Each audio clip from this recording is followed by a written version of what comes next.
So Jim is going to lead to talk about the future of Radio Jove here. I'm not going to lead it. Facilitate. You're going to facilitate the MC. What we're going to do is facilitate it. And what we'd like to do, if you don't mind, it's not like we feel that we're kings and should be facing the crowd or something like that, but I'd like to have the Radio Jove team down here as kind of a group.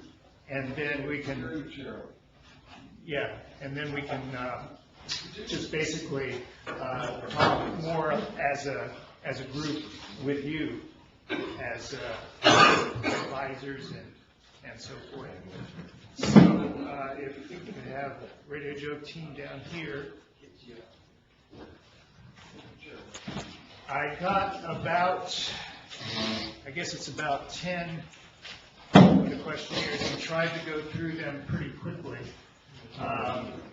But I think what we might do is first ask if anybody has any particular subject area that they think is important and want to talk about before we go into the canned questions. Is there any other? Yeah. I guess RFI troubleshooting as well, like a new setup. I'm sorry, I'm having trouble here. RFI troubleshooting or steps you can take to, if you're having a little bit too much noise, if there are any. Okay. So that sounds like a Dick Flag question. What are the steps you can take if you're having problems with RFI noise and so forth? Am I correctly interpreting your question? Yes. Okay, so if you're running into RFI noise, what are the steps that should be taken? Well, I guess the first thing to do is to run a couple of 24-hour records and see if it occurs at the same time every day. And that might point to a neighbor's something or other causing it. I mean, there are all sorts of things, and of course, the more things that have microprocessors in them, the more potential for noise. But the battery charger for your electric drill, computers, anything else can do it. But track lighting, there's just a ton of stuff that can cause problems. One of the more common problems, however, is power line buzz and arcing. And there you gotta make friends with somebody at your local power company. I will mention one technique that I tried in the past. Wes was having a lot of trouble with intermittent power line buzz. So I suggested to Wes that he take a sledgehammer and tap on some of the neighborhood power poles. He proceeded to do that, giving the next pole a good whack, and his temporary intermittent noise turned into permanent noise.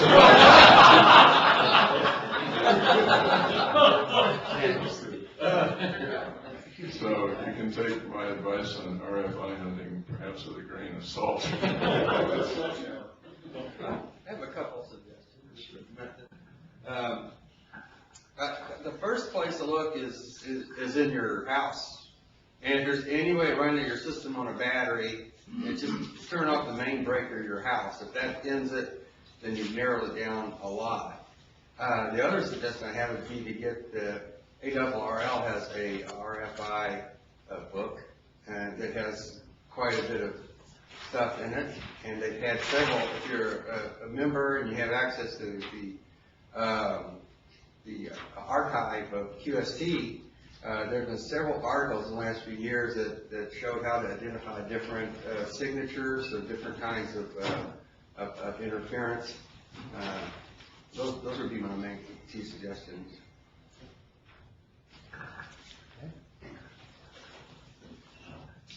Good. Yeah. Looking back to the future questions, I'm wondering whether when you first started Radio Jove, you had sort of a charter or a mission statement, and I wonder whether that is the same mission going forward, or whether you consider going back and relooking at your strategic vision or your charter or whatever it is, your mission statement, and seeing if that's your future as well. So the question is about the original mission statement, and whether that's evolved any or changed any, or whether it's, I don't think we formally wrote down any mission statement, if you want to call it that. You know, it's just a group getting together and bandying about ideas and just blindly going forth. But I tried to capture a few of the goals in the introductory slides, in the sense that we were aiming to be education related mainly, because of the fact that we were going for director's discretionary funding, and it was, in this case, for educational projects. So we were looking for helping high school level, middle school level, just inspiring science for them. And so we thought about things that would help in that particular mission, but we were certainly happy to have others, you know, amateur radio people, individuals, groups, whatever. Over the years, that's been probably a larger percentage of our audience than the number of classrooms that we've had. So in terms of the mission, that was the main mission, but if you make it even more general than that, it would be a case of trying to get people just involved in hands-on science and understanding the science process of building equipment and taking data and so forth. Anybody else want to comment?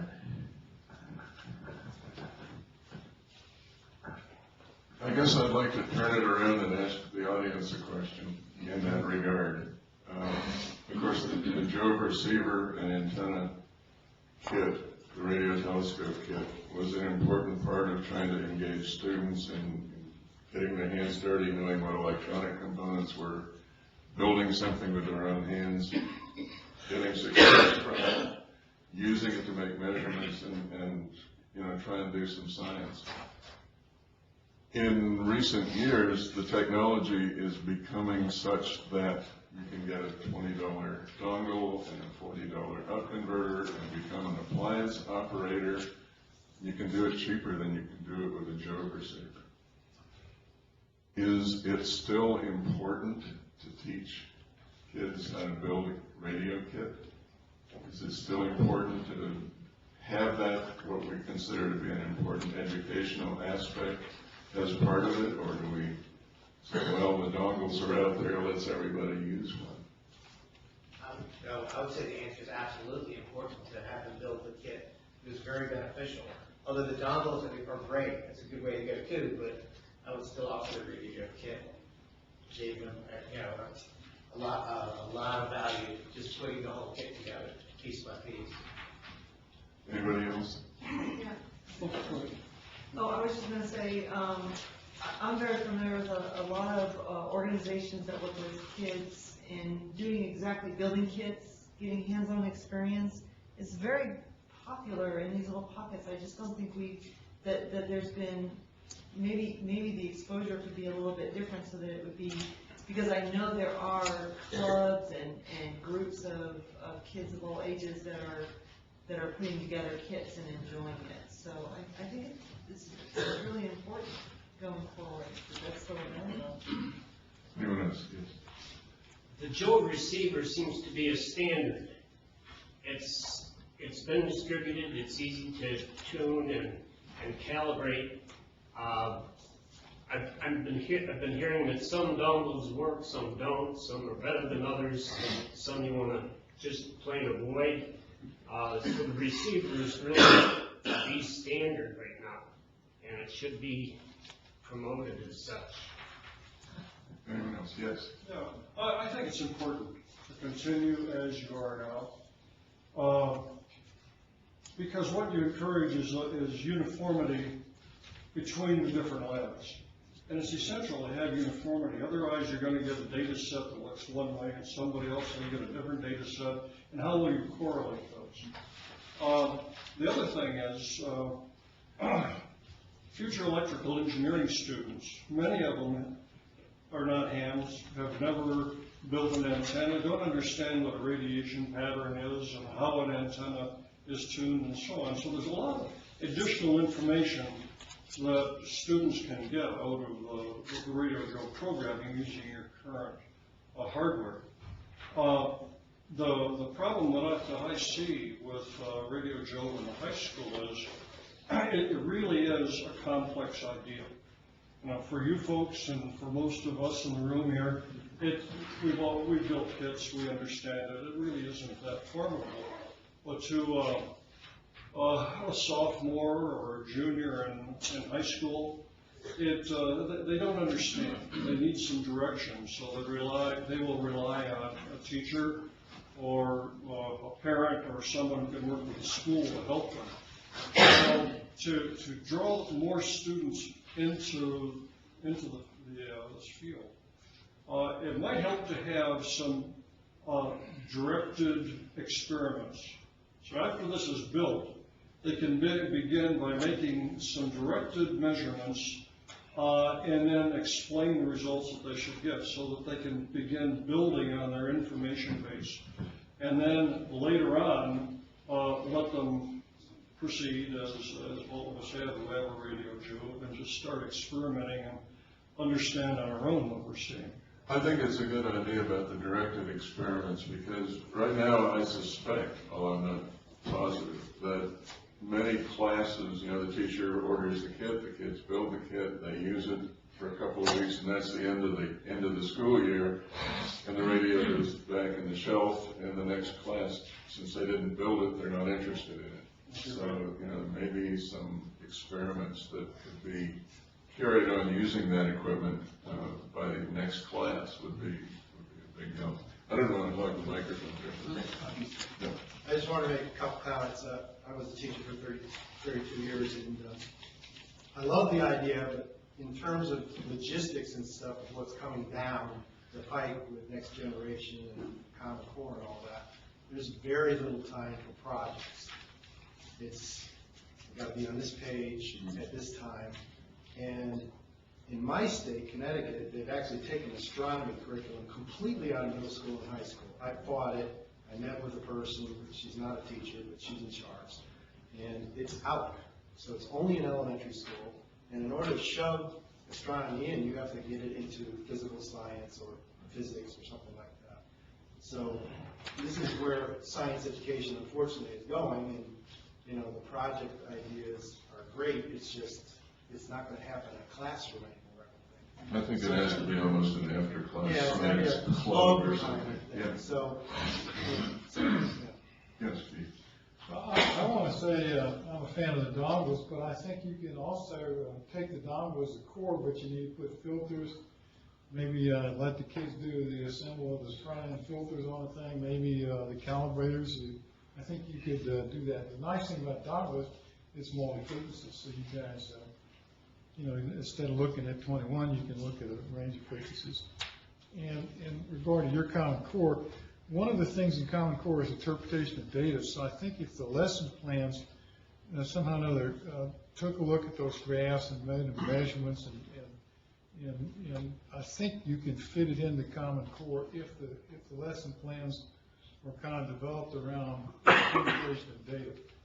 Because interpretation of data in the Common Core is one of the themes. So I think the teachers involved that understand the Common Core can work that in. And it's, this is not for everybody. And I think what really makes it fly is somebody in the local community approaching the educators and saying, here's the idea. If you get one or two teachers in a school district, I think that's enough. Thanks. I think that you all mentioned about building the kits and the importance of building the kits. But you made a good point. Once it's built, it's built. So are you going to continue to buy a new kit every year for the next class coming through? No. But on my end, at the college level, what we're seeing is that they don't know how to do data analysis. They don't understand how to do graphical analysis and stuff like that. So once the kits are made, on my end, it's more important for them to get the data and do the analysis side, which they don't get practice with. And I agree, a lot of this is ending up in clubs, but unless you can fit it in, it depends on what state you're in and at what level, it's gonna be harder to fit those in the regular curriculum instead of in a club. But once it's in a club, it's seen as an after school or a separate group of kids who are, well, I don't belong to that club, so I'm not interested in science enough, so then won't be part of it. So I think it's important to get it into the regular curriculum, but once you've got it put together, you've got to have more directed projects, so you're still using the box you've made, the black box or whatever that's giving you the information, but from my point of view, I'd rather have them spend the time understanding the science background and how it links to astronomy and all the stuff that, you and I talked about with, what's going on with Jupiter. So it's not, and the antenna theory and everything is great because you can play around with the antenna designs, but I don't think you want to spend your time necessarily focusing on just how you put the kit together. Sure, absolutely. I mean, I just don't think you can do that one year after another after another. Yeah, no, that was never the intent. Right. But I think there's probably going to be a lot of work done to make a curriculum or some individual tests or, projects that the students will continue. Yes, Sandra. So I think that building the antenna is an absolutely invaluable experience. It's something that you need if you're going to work with Radio Jove and SkyPipe in general. That way you know what's happening.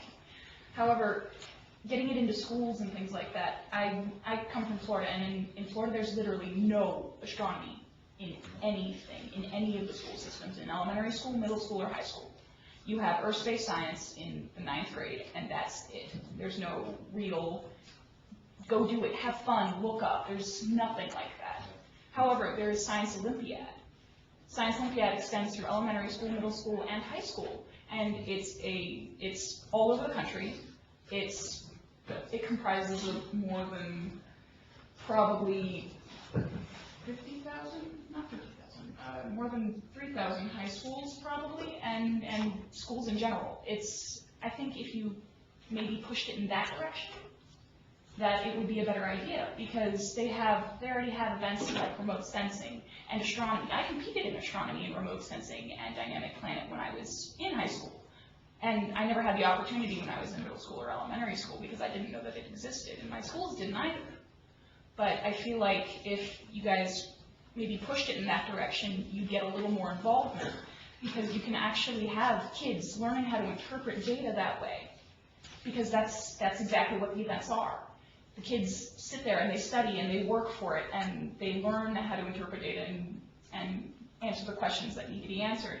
And then they go and compete, and they get medals for winning, for knowing how to interpret data. It's kind of magnificent. You're the second person who's mentioned the competition thing to me this year, since I've been here, and I think it's a great idea. Figure out how to do it, that creating milestones, and you have groups compete for them, who can, come up with the best data at the end of the season. The most best correlations with the mean or whatever.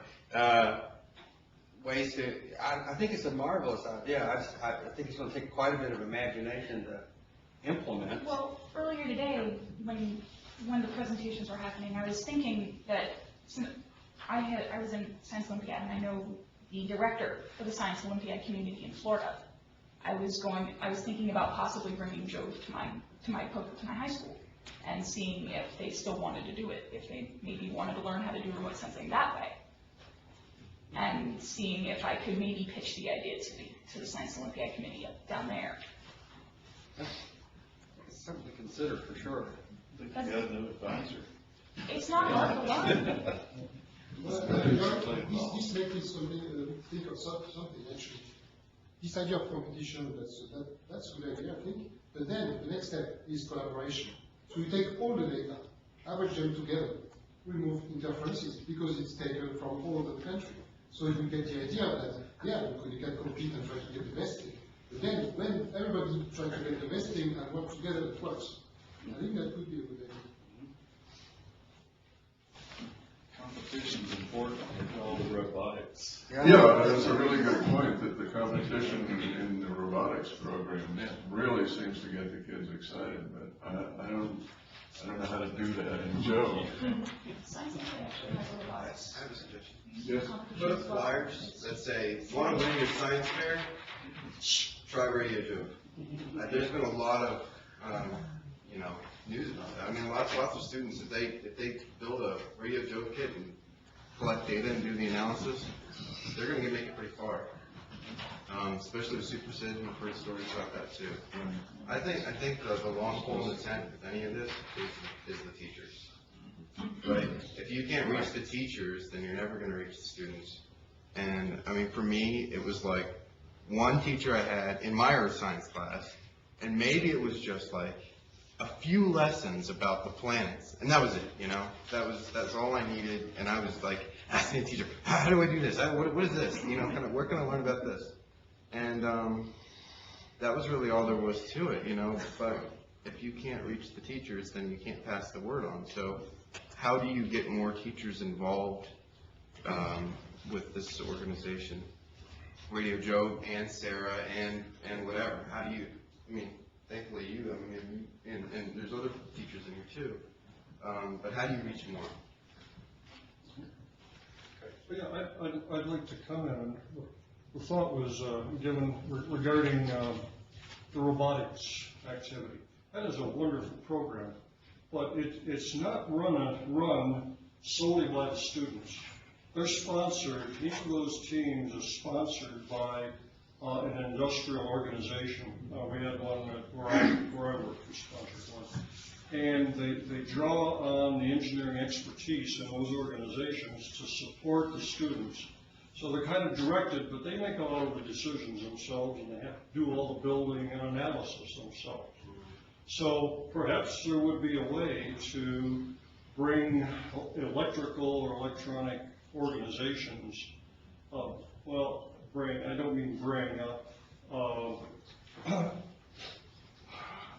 petition them to sponsor groups of students to build this Jove receiver and draw on them for engineering and technical expertise to help support this group. Some organizations come to mind, like the Scouting Explorer program.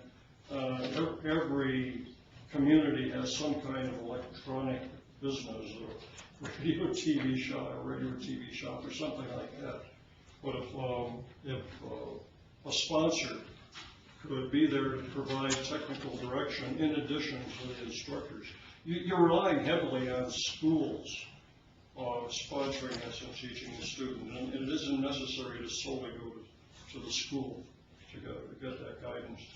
I'd like to second that, because I really think that there's a very strong focus on the schools, but if you remember, SETI at Home hit the general population, and a lot of people jumped right on that. There is an interested public out there that wants to be involved. I know that there is an interested public out there. So I think the schools are very important, getting the kids at that level, but I think there's a whole other community that shouldn't be neglected either, that I think you can get that involvement. Relying on the schools is a mistake for two reasons. Number one is the funding just keeps going down and down, and the time that the teachers are given to go into niche, let's face it, niche subjects keeps getting less and less. Core curriculum, state curriculum guides, it gets shot in foot. It has to be an after school, it has to be something that's sponsored by something outside of the school system to get in. Any other? I completely agree with that, actually. I don't think that any school system is going to put this in their curriculum. I really don't. I don't trust them. There's going to be a few oddballs, but that's it. But I really don't think they do it because they don't want that taking up their budget. And I can see it for an after-school program or something that's extracurricular. But my school managed to convince, well, my chemistry teacher managed to convince the administration of my school to create a science Olympiad class so we could work for our competition in class.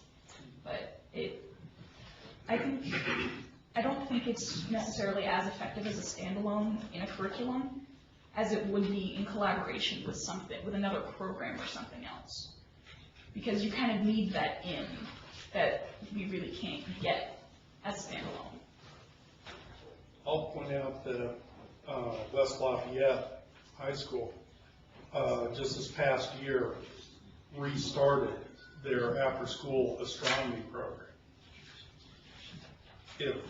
If we went out and, kept reminding the teachers, hey, if you've got an astronomy program after school, or have interest in getting one started, here's something that is astronomy related, that is something different, that will also teach other core values, other than, boy, Saturn looks really stiff.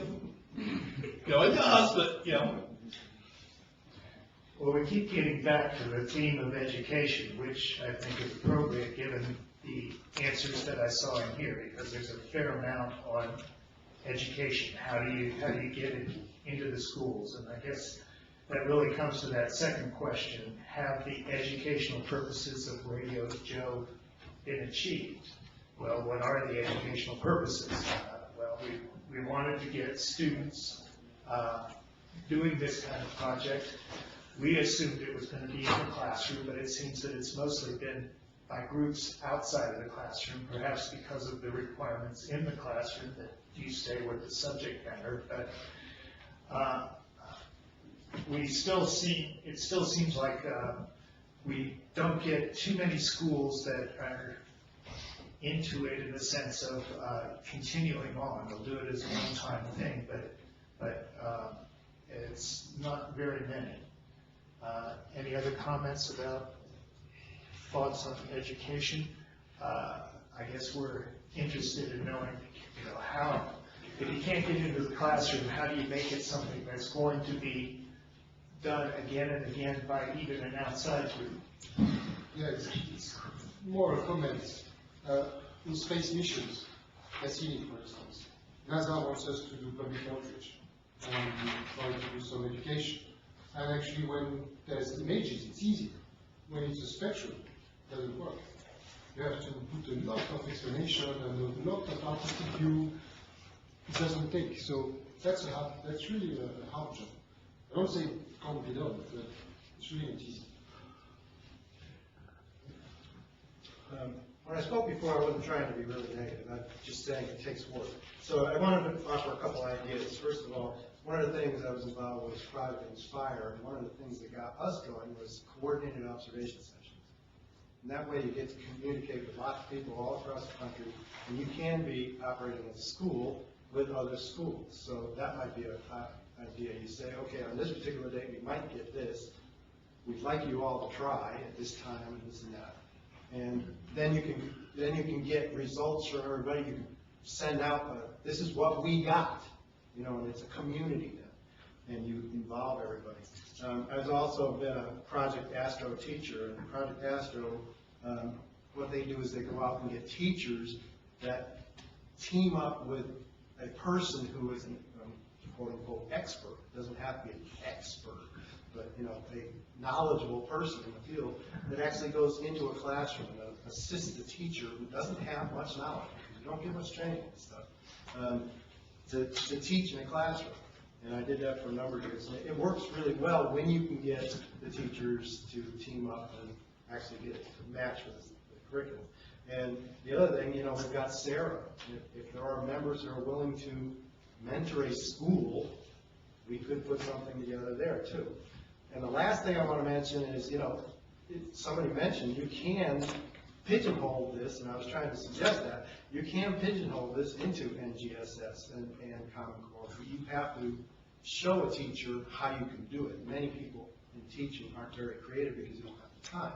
But if you say, look at this, you got this curriculum, you got this, you can fit it all those places. So you can fit it into math, you can fit it into this, you can fit it into that. History, you can fit it in all over the place. And, you have a curriculum that's bound around this one thing, multi-topic. So I'll shut up. One kind of different topic, the areas that I've seen it come up is where the teacher doesn't have an idea what to give the student for a project.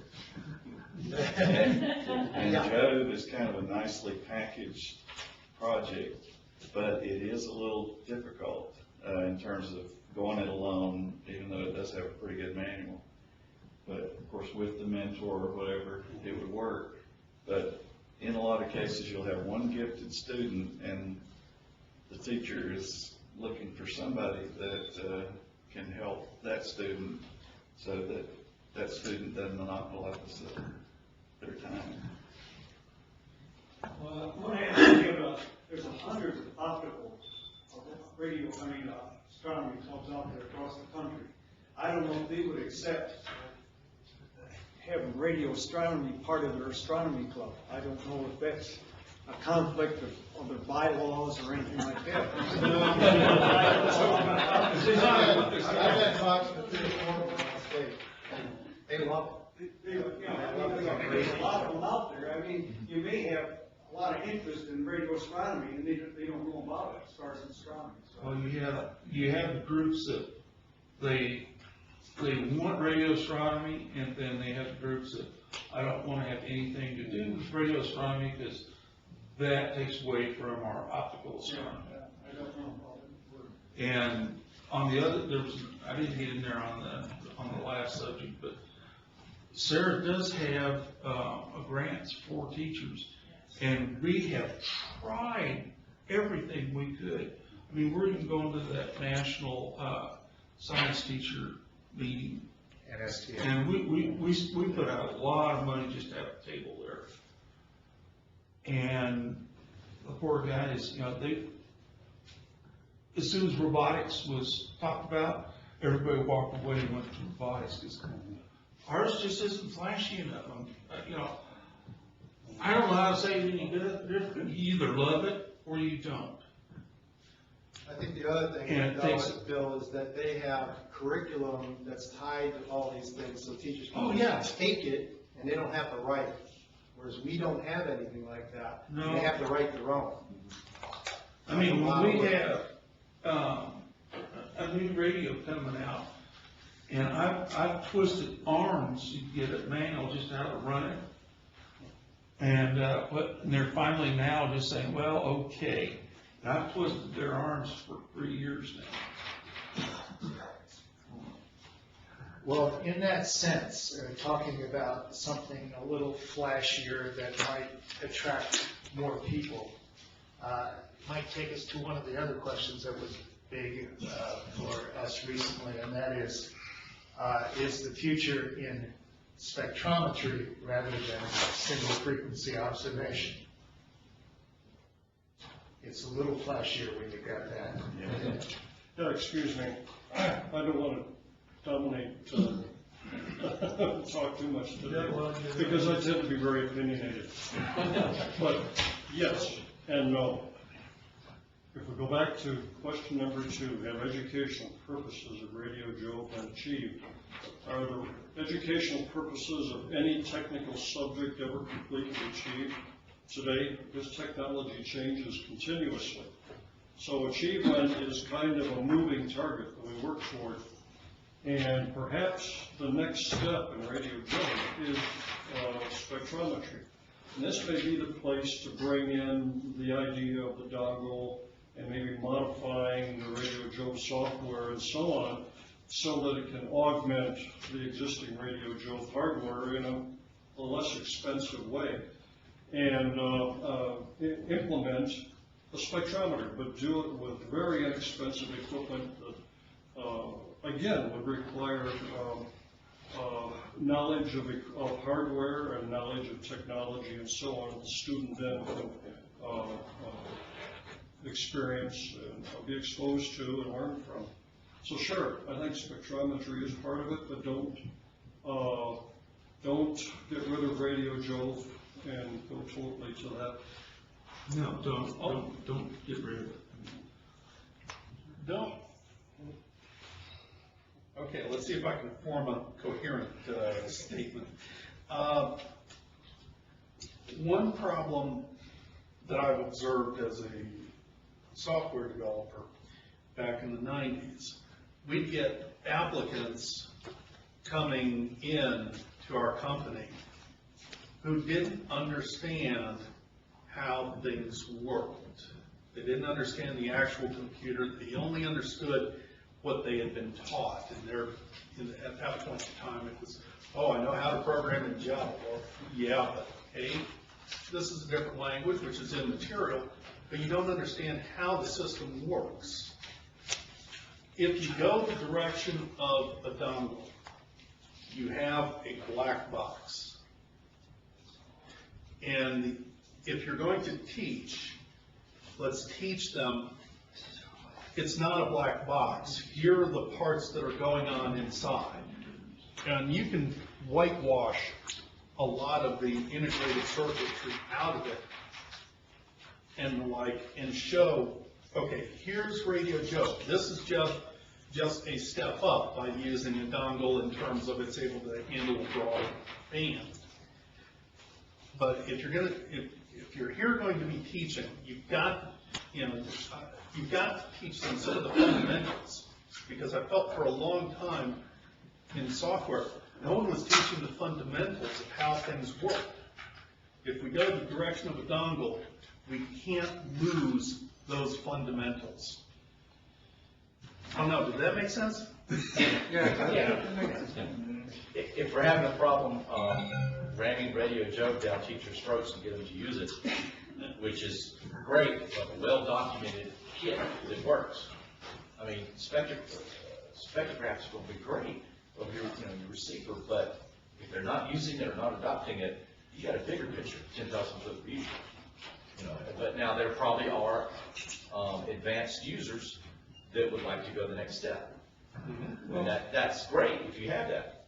And again, like with our superset, we send some of this stuff out to teachers, and we're happy to do that because they'll stay in the classroom longer. But when you get questions back, well, we have no signal, and you ask them, which sound card did you plug into? Well, the top one, just like we always do. We gave you a brand new sound card. Wouldn't you think you'd plug into that one?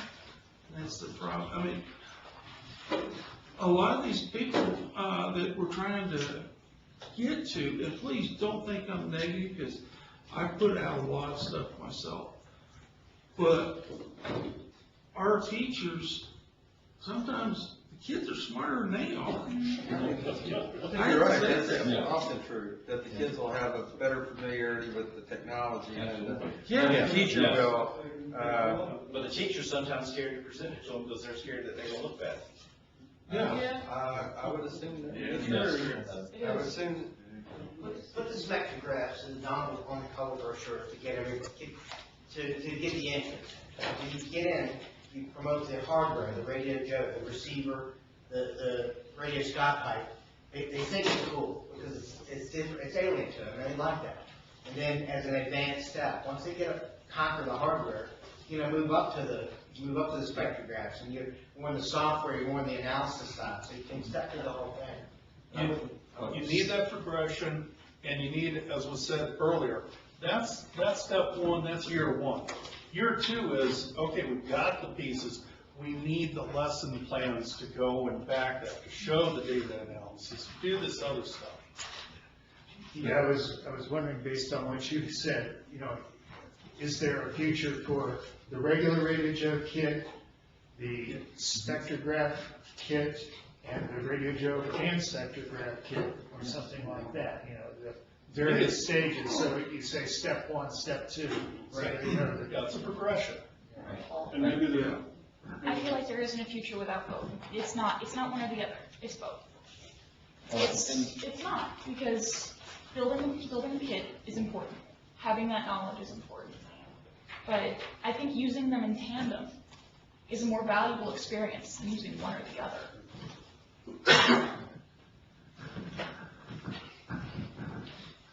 We all agree with that, yeah, but if you're a student or you're a teacher and you're faced with, okay, do I spend $200-300 on this radio kit that either has to be soldered together or, give it to the students and do it, or we get a dongle for half of that, or even less possibly, who's gonna buy the single frequency kit and why?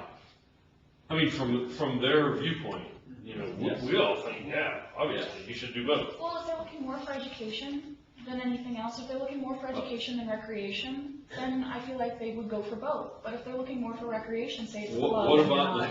okay, play devil's advocate here, what about the single frequency kit? Gives them more education than a semi-kit dongle spectrograph. Yeah, I have an answer for you. Just you design an educational program. The first step is building Radio Jove and learning about radio hardware and measurements and monitoring the sun and Jupiter. That's unit 1. Unit 2 is the inexpensive spectrograph with its lesson plan with an open-ended part of the program so the students can design and develop a program around the facts that they learn. Then a third level, pretty much like what you presented over the last several days, the information about Jupiter is absolutely fascinating. You're going to find some students who are going to be drawn right into that, and at that point, the program begins getting more analytical than hardware directed. So you've really gone through for a year or 2 or 3 years, you've gone through the spectrum of the education process.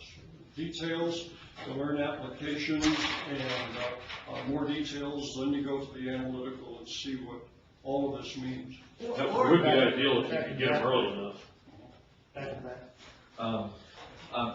I agree, we would like to have it as a multi-year thing, but let's say it's in the school and it's in 5th grade. The 5th grade teacher starts it, you have to have 7th, 6th, 7th, 8th grade teachers all on the line, ready to go. Now, I don't necessarily agree that taking a single kit, now, when you take a single kit and you give it to a classroom, who's gonna put it together? The whole class can't put it together. It's just not gonna work that way. What you need to do is you've gotta hook them with something, and the dongle is the hook.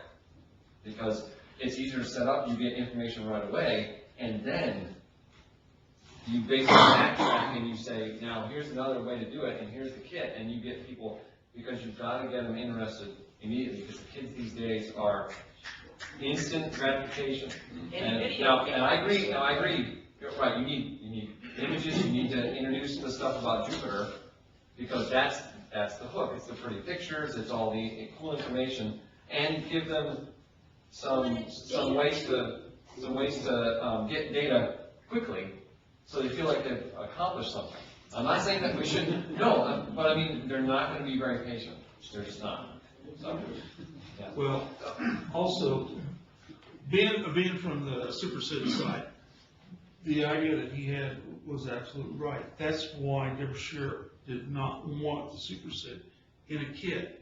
She wanted immediate gratification that this thing would work. And 99% of the time, it really is good. It's that 1% of the time that something happens unforeseen that, you know, it's the same way with your stuff too. You know, all thumbs really doesn't help. And, but that is what, go ahead, my mouth's dry now. All right, so we're still talking about kids here. We want to get kids started young so that they can get the interest in science and engineering and math. So one of the most popular toys out there is what? Does anybody know? Kids go nuts for it. They're always doing it. Legos. No, Legos. Legos. And I know because I have more than anybody I know. So, really. Anyway, Young kids. you know, young kids? Okay, young kids, little ones to you know, Your 12, 14, 15. Come on. Okay, so, and what do? So, you sell them on, they put it together themselves. You have a picture of it on the box. I know the receivers, this is great looking and everything, but like, what you have on, you know, but you kind of have to advertise, you know, what you're going to be able to do with it. So like on the back of the box, you have pictures of all the different things that you can do with it. So you need to advertise, what can I accomplish with this thing? And, putting it together isn't beyond the scope of what kids want to do. They love that part. At least, and I did too. But maybe it's also the part where maybe you can take it apart and you can redo it. So what if you had, I don't know. No, that's what I mean. All right, but anyway, I would just, the argument against, the dongle, right? You don't sell them on, you don't sell Legos based on a completed product. What would be the point? That's the way Lego is selling them now. It is, yeah. What do you? You buy Lego Space Station and. Yeah, you don't buy. No, I understand, but half of the joy is putting it together. I know. And then finishing it and getting that sense of accomplishment that when you finish something and it works. Right. That's a one-on-one thing. You can't have 25 Radio Jove receivers in your classroom. No. You can't. You can't afford that. You can't afford it. Not at all. No, but, well, I guess you could have 25 dongles in your classroom? Well, no, I'm not saying that, but. And you don't have 25 computers to hook them to. I disagree with that. No, you do. I guess you could. You all have iPads or tablets. Give the floor to Melinda, she hasn't had a chance yet. Yeah, just a quick comment. We had a teacher that we met here at Green Bank a couple of years ago, and he wanted to do an Inspire kit, but he also wanted the kids to have a chance to solder. So the grant committee agreed to buy a pile of from Gold Mine Electric, a bunch of little kits. And again, like I said, instant gratification. It doesn't take long to do one of those little boards that has blinky lights or a buzzer or Christmas tree lights or something like that. And he said they really, really enjoyed that. And then he had the best of them work on the Inspire board, and they got that put together. So you're talking about putting that in with a kit? Well, I don't know. That we have teachers that really wanted to go the extra on doing an assembly and let the kids, more kids have a chance to solder. Because like you said, you can't have a class of 20 all soldering on one Jove board. If you say, well, you get to solder two components and you just pass it around that way, not very effective. But at least with, a small kit item, they all get a chance to solder and understand a little bit about it. But also on the other side of that story, we had to go out and buy all the tools, soldering irons, needle nose, magnifying glass for everything, the helping hand. We had to buy everything. He didn't have anything. Yeah, well, presumably they have to have the same things for Radio Jove. Yeah. They do, but I mean, it's hard, like, you guys have been putting, testers in from Harbor Freight, in a lot of kits. I think you stopped doing that now, haven't you? Yes. Yeah. It's hard to buy those tools, because the price keeps just kind of creeping up, and it really gets out of price for a lot of these people. There's a large following around the country with Make Magazine and the Maker Fairs. Are you familiar with that? Could anyone put an article together for Make Magazine? Is that funny you should mention that? I already did that. They actually paid me for it, and they never ran it. I would get after them, Dave. I did that about a year and a half ago. Actually, Make Magazine caught us at Dayton, and they put a lot of stuff, took a lot of pictures and everything, and they did put it in.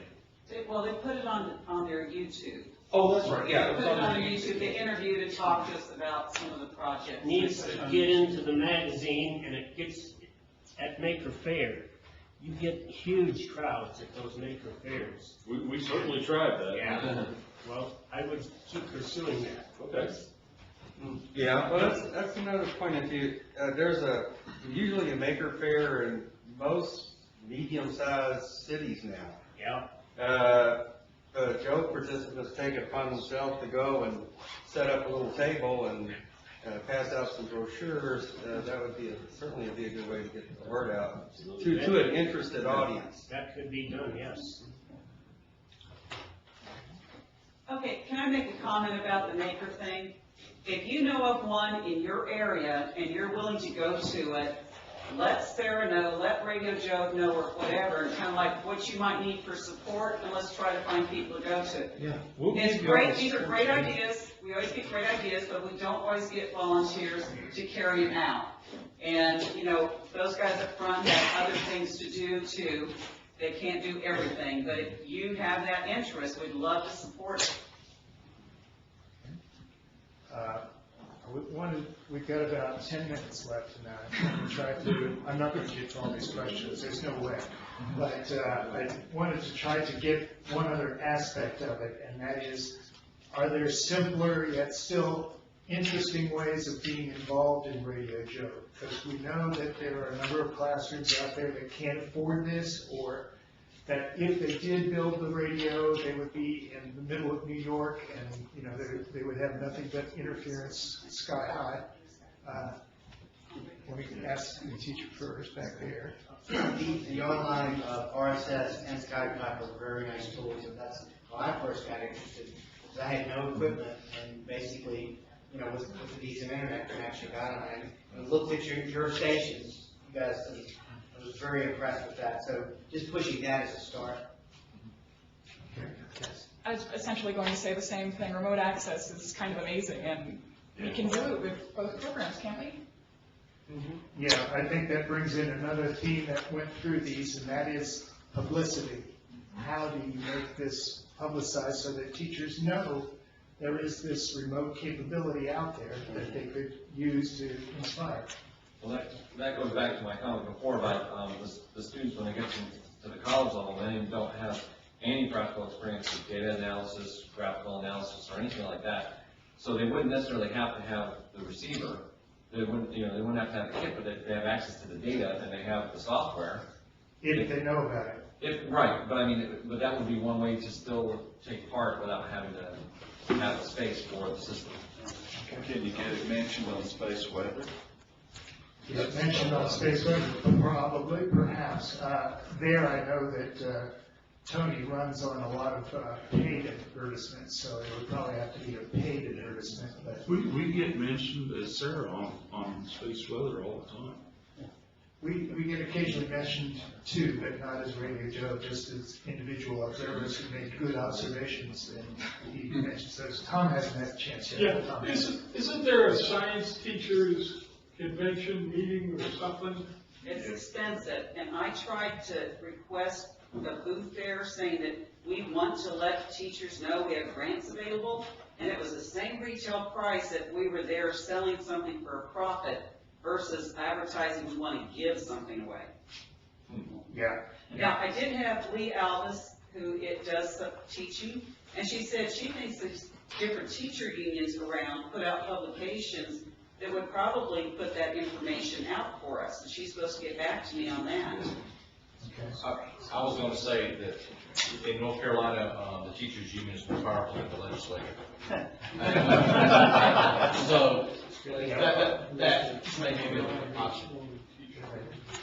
One thought I logged out and actually came across positively received is going back to, for the people who can't afford it, what if, going back to the analysis, an idea I pitched is go the same direction as the crowdsourced classification of galaxies. We've got these spectrographs coming in, going in and having them categorized as crowdsourced is one idea, but going in and having them done as class projects or whatever also, comes to mind. Something like Galaxy Zoo is a great idea. Pardon? Something like Galaxy Zoo is a great idea. Exactly.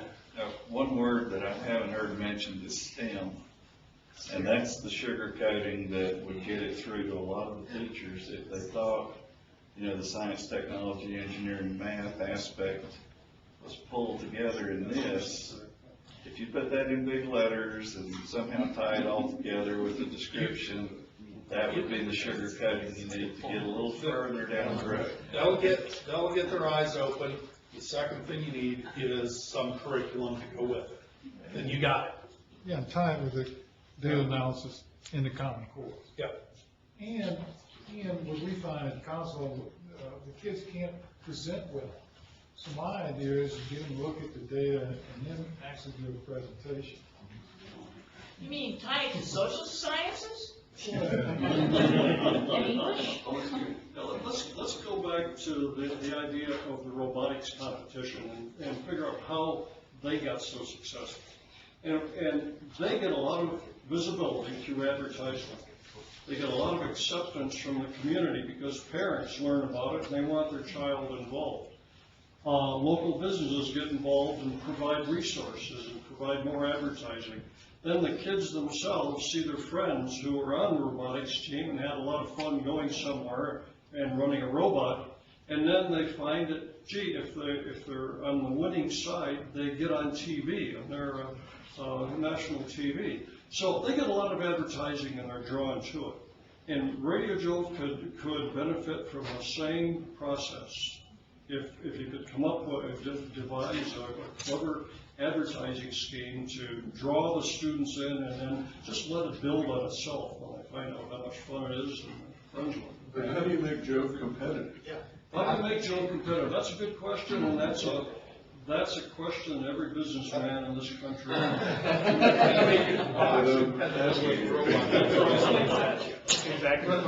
one of the pieces that I forgot about FIRST Robotics is that Dean King, because we have one really wealthy individual spearheading this whole thing. Yeah. So we don't have a Dean King in the robot thing. But the other thing is, some of our publicity ideas, we're trying to think in big terms, but don't underestimate the value of word of mouth. And all these schools all over, I've heard a lot of things about they can't get it, blah, blah, blah. I've had really good success with a friend of mine. We got a NAP club going at the local school. Because, so if you have kids or grandkids or, in Tom's case, great-grandkids, find out, just get a little in with them and just talk to them. You know what I'm saying? And just try to work it. We should that all over this whole country. And the power of each of us, like contacting a teacher, will really multiply out. It's, just that one little contact. Had a thought to petition FIRST Robotics at the national level, and to talk to my team about getting permission to set up a booth at the championship in St. Louis next year. There'll be about 10,000 students there. So if you guys were willing to work with us, I'll get the team to do it. I'll get the kids to write the letters. If we can get access to Dean King, we'll try that. If not, and if this doesn't work at a national level, we could do it at Virginia VCU. Just as a minor aside there, many years ago, I did go to robotics, not FIRST Robotics, but another robotics competition, and set up a table and didn't get much attention. Maybe you just didn't do it right. Okay, but if we do that, we need to have some high school kids at the table. Agreed. And you need to find some cute girls. I'm sorry, guys. We've got a couple on our team. Okay, up front. The conversation that we've been having for the last 5 minutes. Just a minute, quiet please, we're almost done. The conversation that we've been having for the last 5 minutes is exactly what Science Olympiad would do for you. It would make Radio Jove it would make it competitive. It would give you a good launch pad. It would put you all over the country, and it would give you a nice base for word-of-mouth advertising. Because you would get into teachers' heads, and you would get into schools, and teachers talk to other teachers. That's not something that doesn't happen. Okay, very good. We have about 3 minutes. Any burning ideas or thoughts or questions? I have a question for the audience. How viable do you feel the periodical The Physics Teacher is as a method to reach teachers? Do any of you? Extremely expensive. I was the president of the Physics Teachers Group in Connecticut, very active. And most of us don't belong because it's $100. It is, yeah, it is. We read from the library. Okay. Any other opinions either way? Okay. I got time pretty quickly. Sure. What would be the value of doing some YouTube educational videos and some of the manuals for putting That was a no-brainer. Yes. Yeah. How about having people look at it? I'm sorry, guys, you're our rock stars, but again, we need to have some young That's just people what I that was are doing gonna it say. with high energy, enthusiasm. What are you trying to say? Maybe Chuck with a little tending to his hair. The rest of you guys, I'm sorry. Yeah. Now, Nick, you remind me of God, you know why? You're both old. Now, keeping NASA as part of your project, I think is a key also. Yes. Because if the kids who are in the Radio Jove project can get a badge that says NASA Radio Jove, that would be really impressive. Yes. Yeah. That would be really cool, actually. Like all the Yeah. elementary school kids, Way they cool. say NASA and. Yeah, I noticed that was a fairly dominant answer on that particular But that question. next question you got up there, I thought was the one you should be hitting at right there is, you know, how much is NASA a part of this? It isn't. When you go out there and tell the kids that this is the actual NASA project, sorry, I'm sticking up again, that really makes them think, oh, hey, this is cool, that's NASA. So the NASA stuff is good, and we've got NASA with SuperSid now, and that helps us a lot. I mean, do they give us money? No, they don't give us a dime, but just their name alone, it has a lot of credibility. Okay, yeah, that was another fairly dominant answer, is that NASA should be involved and that indeed it helps. Well, So, maybe NASA doesn't have to be involved, but at least they have to approve so you can use the logo. right, Yeah, we had to send 10 units, and then they sent them to 10 different people across the United States. And it was, everything had to be in that unit, and they tore it apart. And that's how we got our NASA okay. Is there anything NASA could give as a prize kind of for sending in data or something that would be a trinket that would be worth, you know, like a. yeah, the problem these days is that it's a lot harder to have NASA involved or to fulfill the NASA rules if you want to be a NASA education and outreach project. We're already there in the sense of, you know, nobody's objected to our display of the NASA logo. It's just that, you know, some of these rules may be starting to be enforced. In particular, our database of people who are part of Radio Jove that is not allowed to be on NASA computers because it contains personally identifiable information. If NASA doesn't want to be involved as a sponsor, go to ESSA.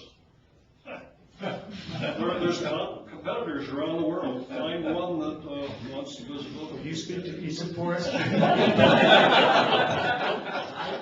think maybe with Chris. And JAXA. Okay, I think we've reached more or less the end of time. And I want to thank you all for the great hospitality.